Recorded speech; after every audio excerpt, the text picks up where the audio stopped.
morning to you. I'm here to talk about the characteristics of a successful dental practice. I have been observing for 27 long years. Okay, that guy sucks, especially his accent's terrible.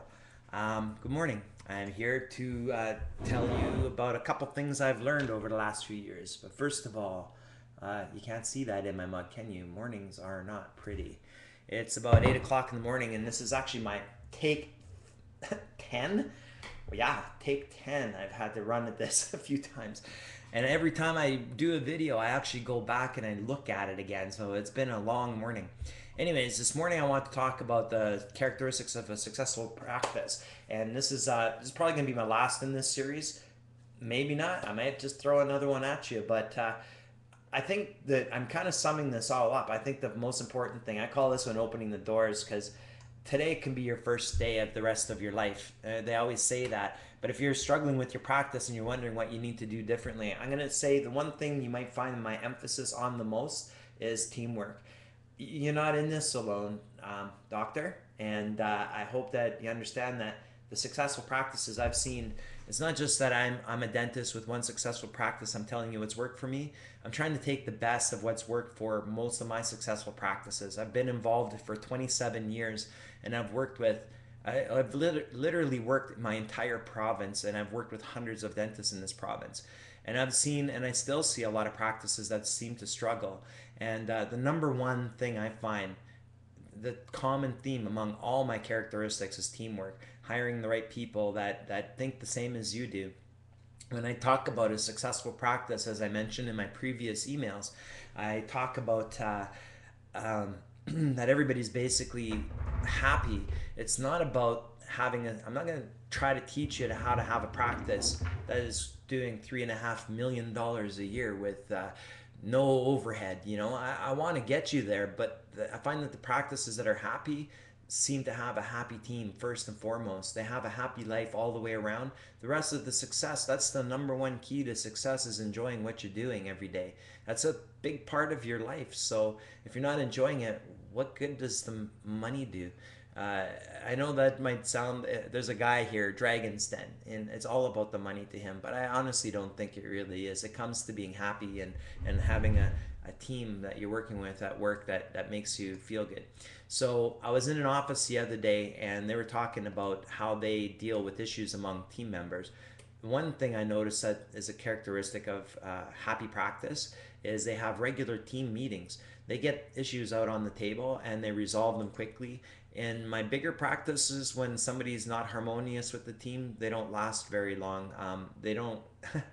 If they're not clicking with everybody and they're causing a lot of trouble, it's probably there's a reason they need to be on somebody else's team. I'm not saying that they're not a good person, they just don't fit in with the philosophy of the practice. So making sure to hire the right people is key. And a lot of my practices, even guys who've been around for a few years, they will wait to interview the right people, and they will fill in with temporary services until they find the right person for that team. And anyways, second thing I want to talk about in when you're opening your doors, reopening your doors, to build your practice. I don't buy a lot of the marketing practices that are out there.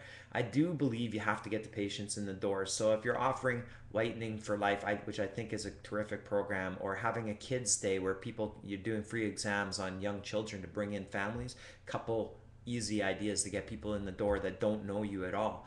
But I want to make sure that when they come in that door, they're having a positive experience. So because the number one way for me to grow a business is by referrals. When you have that patient in the chair, I want to make sure that you've impressed them. I don't want them coming in because their kid got a free exam or because they have the free bleaching.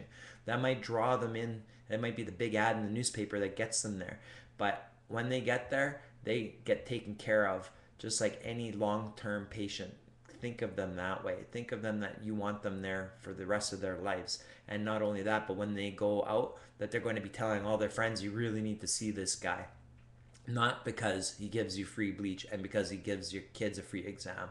You need to see this guy because he took a look at my entire mouth. He used all the latest technology, gave me a terrific exam. I've got a treatment plan that I feel very happy about. It was pain-free dentistry. Whatever the experience is, make sure that that patient leaves. I've seen some people do some terrific marketing. They attract the people in the door, then they plop them into a hygiene room where it's the crappiest old chair that they have in the office, in a dingy old room in the back of the office, with the hygienist that's grumpy and has to use re-tipped instruments on the patient, and offers a really uncomfortable experience for the patient. The patient has pain during the cleaning. Do you think they're going to leave the office? Yeah, okay, they came and got their free bleach and maybe their kid got a free checkup, but they don't want to come back to that office. So make sure that that experience is the best experience you can possibly offer. Take your time with these people.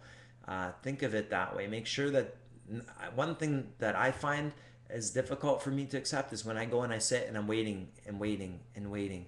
I feel like if I'm in a doctor's office and they can't see me when I made my appointment, I feel like they don't appreciate me as a patient, and I'm willing to go somewhere else. So running on time is extremely important. I see a lot of team members, including my wife when she worked at an office.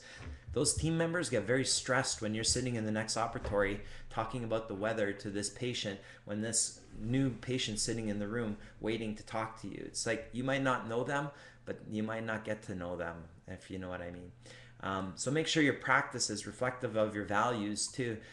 I will never tell people to put in CAD CAM into their office if they're not promoting lithium disilicate crowns. If they're totally PFM, I would try to educate my customers on the product because I do believe in it, but I'm not going to try to get you to change your values as far as what you offer for services to your patient.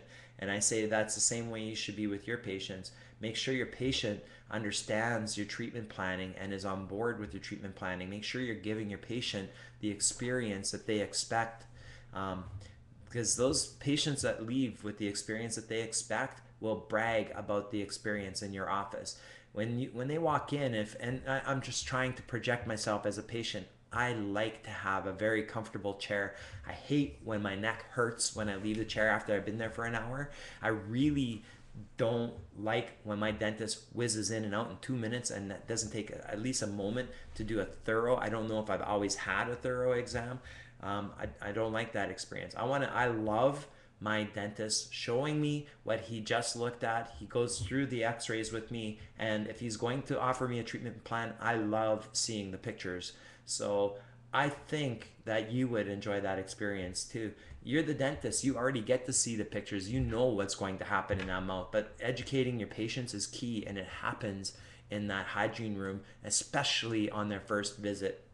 Give them that panoramic x-ray. Make sure they have a full overview of the mouth. Use every technology available that's proven for diagnosing those caries. For if your patient has crooked teeth and they want to get them straightened, if there's some cosmetic enhancements that you can make sure that patient understands everything that you offer and believe in.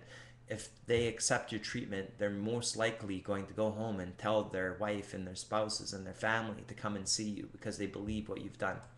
Anyways, those kind of referrals do take time. So yes, you can get the people in the door, but the referrals, building up the best base of patients, is going to take years. It's taken me 27 years to build a decent base of customers.